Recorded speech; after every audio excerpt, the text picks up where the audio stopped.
Avez-vous déjà pensé à ce qui arriverait à votre vie financière si tout changeait demain? Si votre emploi était supprimé, si le marché s'effondrait ou si cet investissement qui semblait sûr s'effondrait? En réalité, la plupart des gens ne se rendent compte du risque que lorsqu'il est trop tard.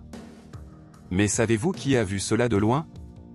Salomon, oh oui, celui-là, l'homme le plus sage de la Bible. Il était non seulement connu pour sa sagesse spirituelle, mais aussi pour être un stratège financier hors pair.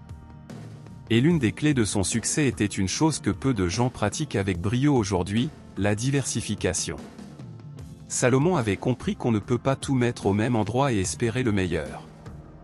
Il a réparti sa fortune en plusieurs domaines, a conclu des alliances commerciales avec différents peuples, a investi dans l'or, l'argent, le bois, les épices, la terre, tout cela avec détermination et intelligence. Pourquoi? Parce qu'il savait que l'incertitude fait partie de la vie et que ceux qui ne sont pas préparés finissent par faire faillite. Dans cette vidéo, je vais vous montrer comment appliquer la sagesse de Salomon dès aujourd'hui, que vous commenciez tout juste à organiser votre vie financière ou que vous ayez déjà compris que gagner de l'argent ne suffit pas si vous ne savez pas comment le protéger. Alors, abonnez-vous à la chaîne. Ce que vous apprendrez ici pourrait vous épargner bien des soucis. Aimez la vidéo et suivez-moi. Aujourd'hui, nous allons voir comment la diversification peut être votre bouclier financier, tout comme celle de Salomon. Vous avez probablement entendu la célèbre phrase « Ne mettez pas tous vos œufs dans le même panier ». Cela peut sembler un dicton populaire, mais croyez-moi, c'est une stratégie financière puissante, et personne ne la comprenait mieux que Salomon. Dans Ecclésiaste 11h2, il prononce une phrase qui ressemble presque à un conseil d'investisseur expérimenté, prêchez la nouvelle à 7, et répandez-la à 8, car vous ne savez pas quel malheur viendra sur la terre. Pour traduire cela dans notre quotidien, ne concentrez pas tout au même endroit, car des événements imprévus peuvent survenir. Et ils surviennent, n'est-ce pas?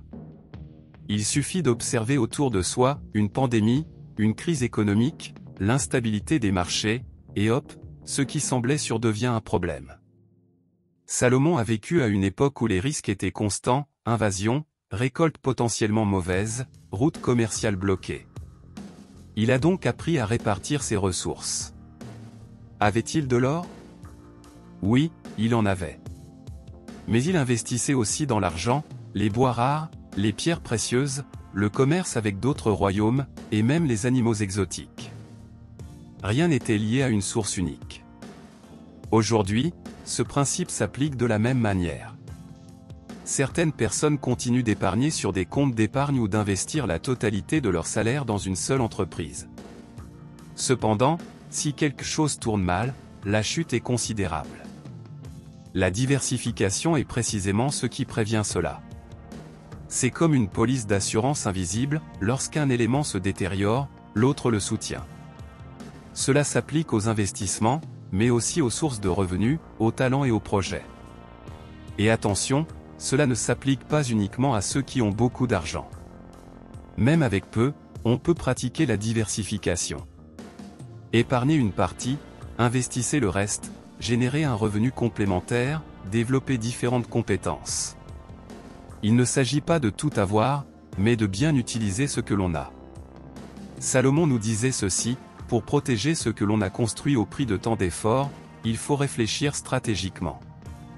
La diversification n'est pas seulement une technique économique moderne, c'est une démonstration de sagesse pratique.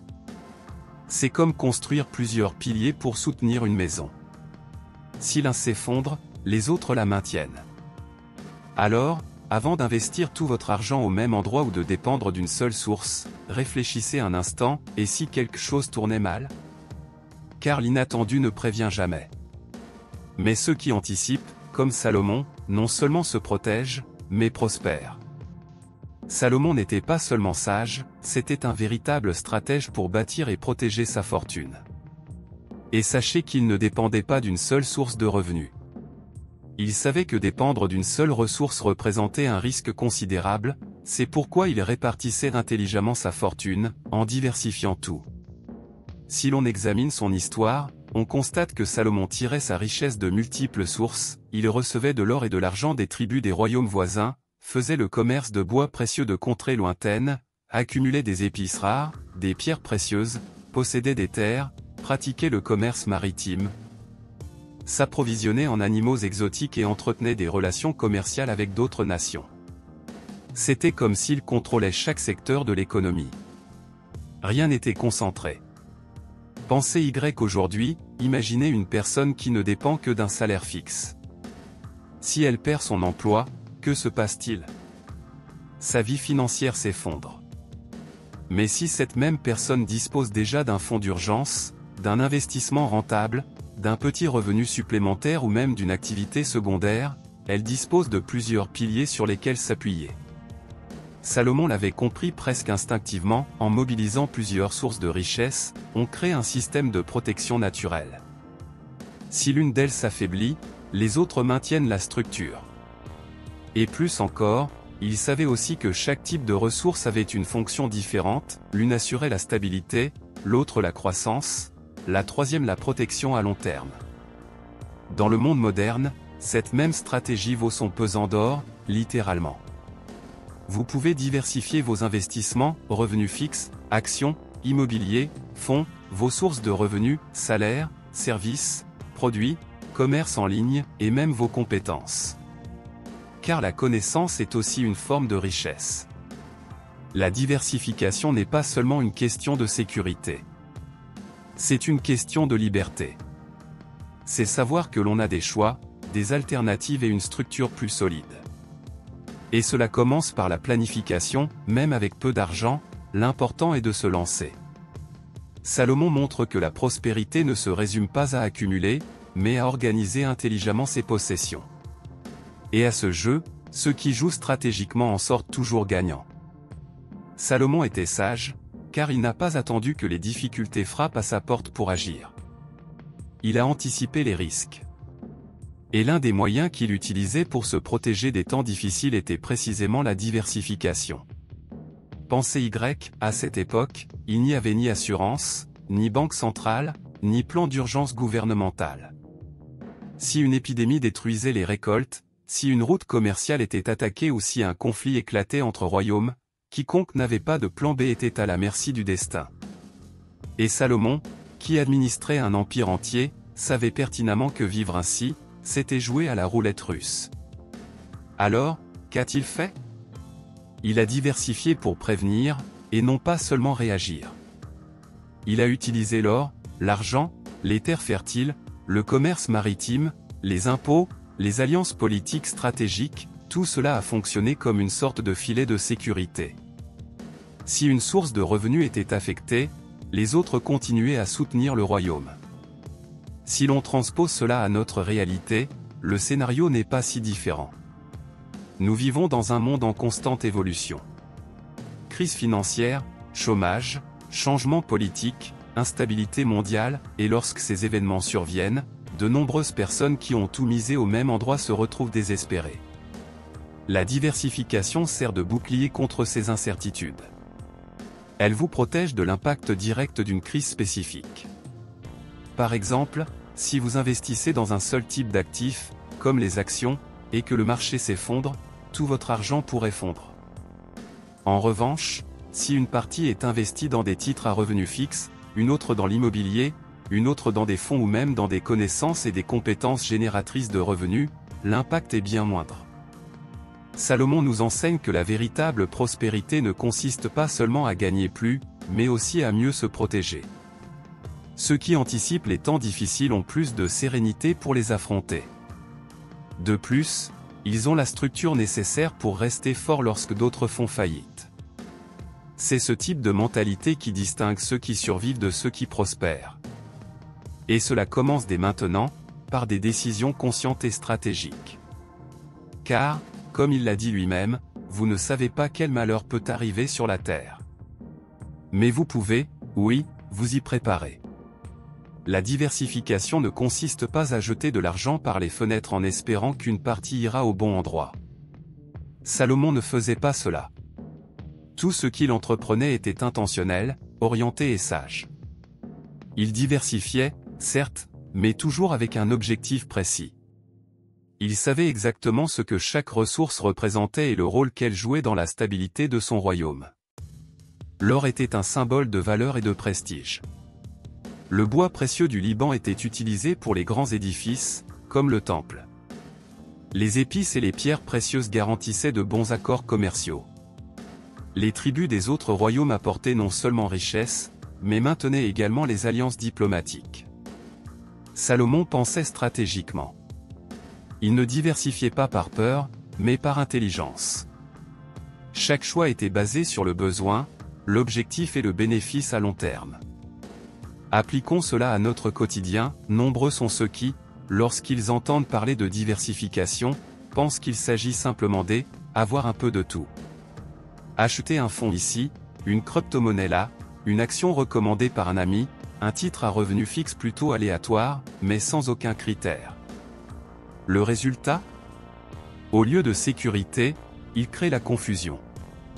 Diversifier avec un objectif signifie comprendre votre situation, vos objectifs et votre profil de risque. Cela signifie savoir pourquoi vous investissez dans cet investissement, ce que vous en attendez et quel rôle il jouera dans votre plan global. Cela signifie équilibrer sécurité et croissance, liquidité et stabilité. Par exemple, si vous débutez, l'idéal est peut-être d'investir davantage dans la protection et l'apprentissage. Si vous disposez d'une réserve et d'un profil plus audacieux, vous pouvez viser la multiplication avec plus d'audace, mais sans tout miser sur un seul type d'actif. Ce que Salomon nous enseigne ici est simple, mais puissant. La diversification ne consiste pas à se disperser. Il s'agit de s'organiser judicieusement, de construire une structure équilibrée où chaque élément a une utilité claire. Ainsi, le patrimoine cesse d'être instable et devient durable. Autrement dit, il ne s'agit pas d'avoir beaucoup d'options, mais d'avoir les bonnes options. Et c'est cela qui fait toute la différence pour votre avenir financier. Maintenant que nous comprenons que Salomon diversifiait avec détermination, il est essentiel de conclure ce raisonnement. Il le faisait en pensant non seulement à lui-même, mais aussi au bien collectif. Pour Salomon, la richesse n'était pas seulement une question d'accumulation, c'était la subsistance, la stabilité et l'équilibre social. Il utilisait sa diversification non seulement comme une défense personnelle, mais aussi comme un moyen d'assurer le bon fonctionnement de tout le royaume. Les ressources qu'il accumulait de différentes sources permettaient de remplir les entrepôts, de payer les ouvriers et de poursuivre les projets même dans les moments difficiles. La préparation et la sécurité étaient assurées pour le peuple, et pas seulement pour le trône. Et c'est très important, car cela nous montre que la véritable prospérité va au-delà du compte en banque. Une richesse équitable, celle qui en vaut vraiment la peine, doit être durable. Et la diversification en est l'un des fondements. Elle permet de croître avec stabilité, sans dépendre de la chance ou d'une source unique qui, si elle échoue, entraîne l'effondrement. Aujourd'hui, dans notre contexte, cela signifie avoir une vie financière organisée, planifiée et résiliente. Il s'agit de penser à votre stabilité, certes, mais aussi à votre famille, à votre communauté et à l'impact de vos choix économiques à long terme. Il s'agit de pouvoir aider dans les moments difficiles, de rester inébranlable face à l'incertitude et de ne pas avoir à sacrifier vos valeurs lorsque les choses se corsent. Se diversifier judicieusement, comme l'a fait Salomon, est un acte de responsabilité. Non seulement pour votre avenir, mais aussi pour ceux qui vous entourent. C'est savoir que vous pouvez prospérer sans marcher sur les pieds de qui que ce soit, sans céder à la cupidité, tout en construisant un patrimoine solide, équilibré et durable. Car au final, il ne s'agit pas seulement de devenir riche. Il s'agit d'être suffisamment sage pour conserver ce que vous avez construit et l'utiliser pour le bien. C'est ce qui transforme une richesse ordinaire en une richesse équitable, et cela commence par des décisions judicieuses dès aujourd'hui. Et s'il y a une chose que Salomon nous a apprise jusqu'à présent, c'est que la sagesse vaut plus que l'or. Il n'a pas accumulé de richesse par hasard, il l'a fait avec détermination, stratégie et une vision d'avenir. Et la diversification était l'une des clés pour garantir non seulement la croissance, mais aussi la protection et la stabilité en période d'incertitude. Aujourd'hui, nous vivons dans un monde différent, certes, mais les défis restent les mêmes. C'est pourquoi ces principes restent si pertinents. Diversifier intelligemment, se préparer aux crises et se constituer un patrimoine équitable et durable, il ne s'agit pas seulement d'argent, mais de vivre en sécurité, en paix et avec un but. Si ce contenu vous a interpellé, s'il a éveillé une nouvelle vision de l'argent et de la sagesse, alors aimez ci-dessous, car il contribue réellement à la croissance de la chaîne et à sa portée. Commentez ici ce qui a retenu votre attention dans les enseignements de Salomon ou comment vous les avez mis en pratique. Je lis tout et réponds avec beaucoup d'affection. Et bien sûr, abonnez-vous à la chaîne si ce n'est pas encore fait, de nombreux autres contenus sont à venir pour vous aider à construire une vie financière solide, intelligente et pleine de sens. Merci de m'avoir suivi jusqu'ici et à bientôt pour la prochaine vidéo. D'ici là, je vous souhaite de continuer à rechercher non seulement la richesse, mais aussi la sagesse dans tout ce que vous entreprenez.